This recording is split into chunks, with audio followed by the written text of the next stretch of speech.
El conde de Montecristo de Alejandro Dumas. Primera parte. El castillo de If. Capítulo 7. El interrogatorio. Apenas hubo salido del comedor, despojóse el sustituto de su risueña máscara, tomando el aspecto grave de quien va a decidir la vida o la muerte de un hombre.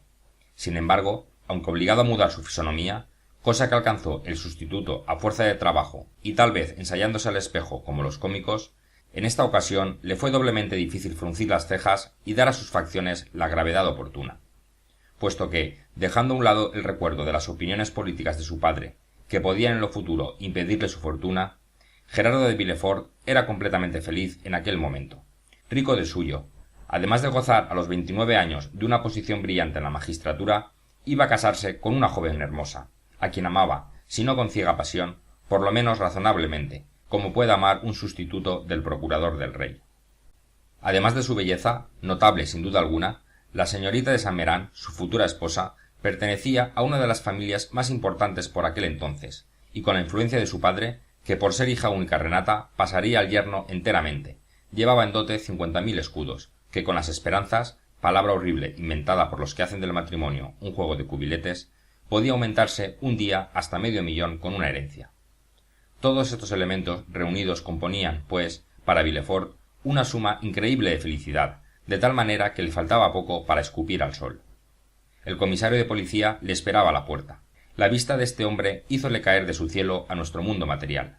Reformó su semblante de la manera que hemos dicho, y acercándose al oficial de justicia: «Ya me tenéis aquí», le dijo. «He leído vuestra carta. Hicisteis bien al prender a ese hombre. Referidme ahora cuanto sepáis de él y de su conspiración». «De la conspiración, señor, no sabemos nada todavía. En un legajo sellado tenéis sobre vuestro bufete cuantos papeles le hemos encontrado.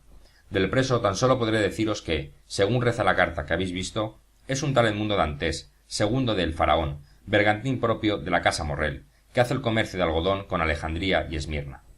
Antes de pertenecer a la marina mercante, ¿había servido quizás en la guerra? No, señor, si es muy joven. ¿Qué edad tiene? 19 o 20 años, a lo sumo». En este momento llegaba Villefort con el comisario a la parte de la calle grande en que desemboca la de los consejos. Un hombre que estaba como esperándole salió a su encuentro. Era el señor Morrel. «Ah, señor Villefort», exclamó el buen hombre al ver al sustituto, «gracias a Dios que os encuentro.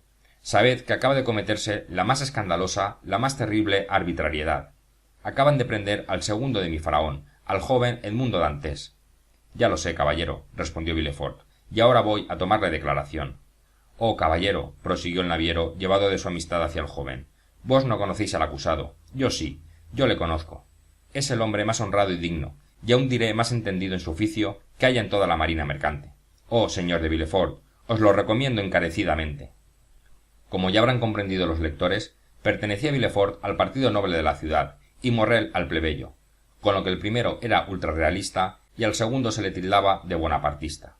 Miró Villefort desdeñosamente a Morrel y le dijo con frialdad: «Debéis comprender, caballero, que puede un hombre ser amable en su vida privada, honrado en sus relaciones comerciales y ser, sin embargo, un gran culpable en política. Lo comprendéis así, ¿no es verdad?».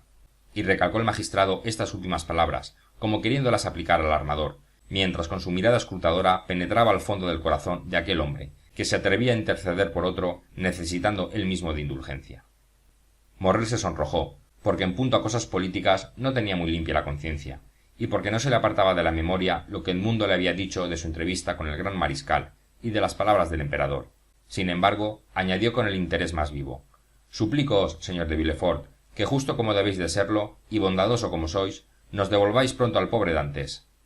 Este «nos devolváis» resonó revolucionariamente en los oídos del sustituto.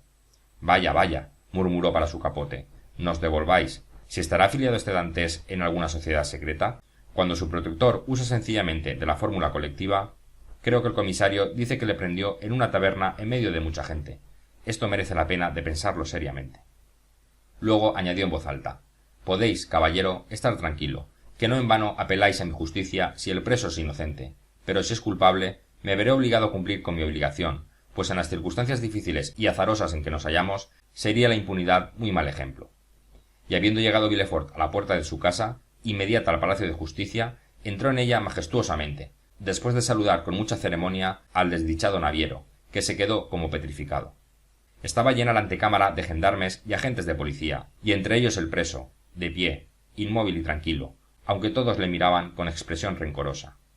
Atravesó Villefort la antecámara mirando a Dantes de reojo, y después de recibir un legajo de manos de un agente, desapareció diciendo: «Que conduzcan aquí al preso». Por rápida que fuese, aquella mirada bastó a Villefort para formarse una idea del hombre a quien iba a interrogar. En aquella frente despejada y ancha había adivinado la inteligencia, el valor en aquellos ojos fijos y aquel fruncido entrecejo, y la franqueza en aquellos labios gruesos y entreabiertos, que dejaban ver sus dientes, blancos como el marfil. La primera impresión había sido favorable a Dantes, pero como Villefort había oído asegurar muchas veces, como máxima de profunda política, que es bueno desconfiar de nuestro primer impulso, aplicó a la ocasión la máxima, sin tener en cuenta la diferencia que va del impulso a la impresión. Por lo tanto, ahogó los sanos instintos que se despertaban en su corazón, compuso al espejo su fisonomía como para caso tan grave, y sombrío y amenazador sentóse delante de su bufete. Un instante después entró Edmundo, que estaba muy pálido, aunque tranquilo y sonriendo. Saludó a su juez con cortés desembarazo, y se puso a buscar con los ojos una silla, como si estuviese en casa de su armador. Entonces sus ojos tropezaron con la mirada impasible de Villefort, con aquella impasible mirada propia de los hombres de mundo, sin transparencia, y esto hizo que el pobre joven reconociese cuál era su verdadera situación. «¿Quién sois y cómo os llamáis?», le preguntó Villefort, hojeando las notas que recibiera de la gente al entrar, notas que en una hora habían alcanzado más que mediano volumen. Tanto obra la corrupción de los espías en esto de prisiones. «Me llamo Edmundo Dantes», respondió el joven con voz sonora y tranquila. «Soy segundo del Faraón, buque perteneciente a los señores Morrel e hijos». «¿Vuestra edad?» «19 años», respondió Dantes. «¿Qué hacíais cuando os prendieron?»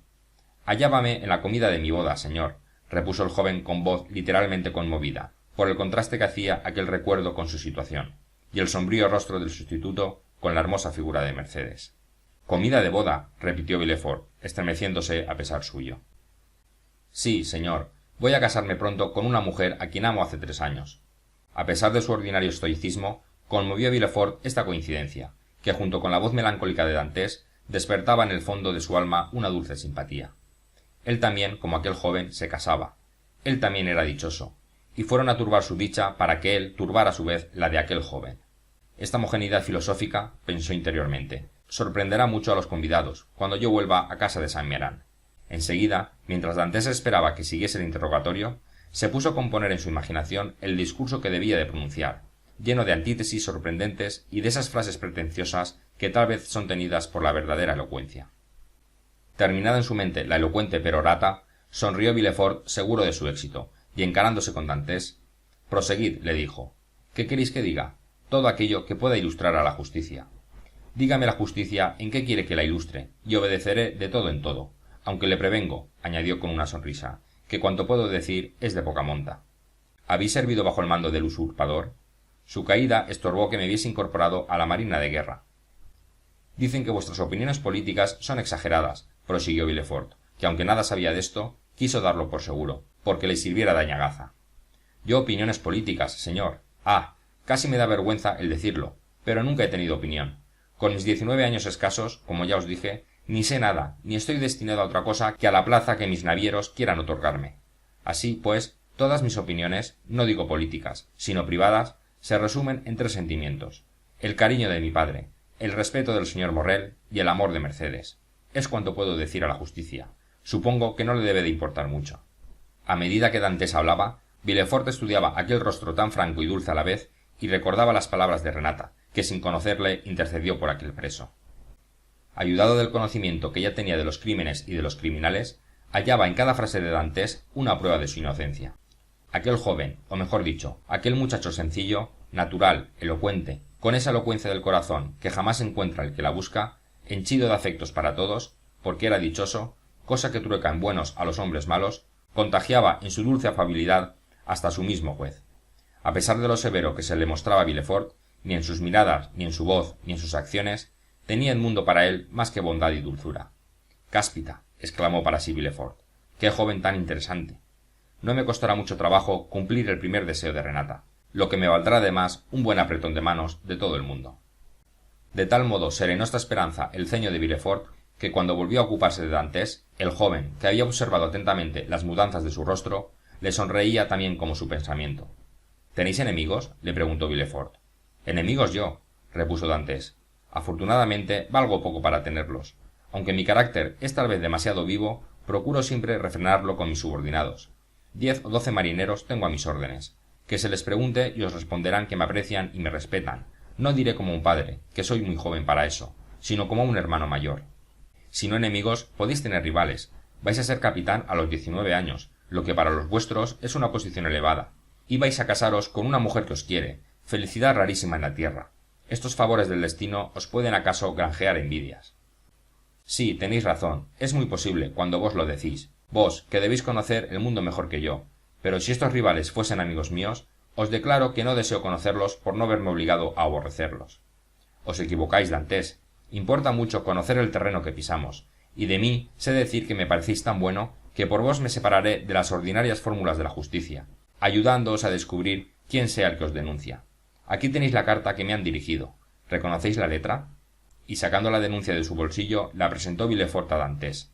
Al leerla, éste pasó como una sombra por sus ojos y respondió: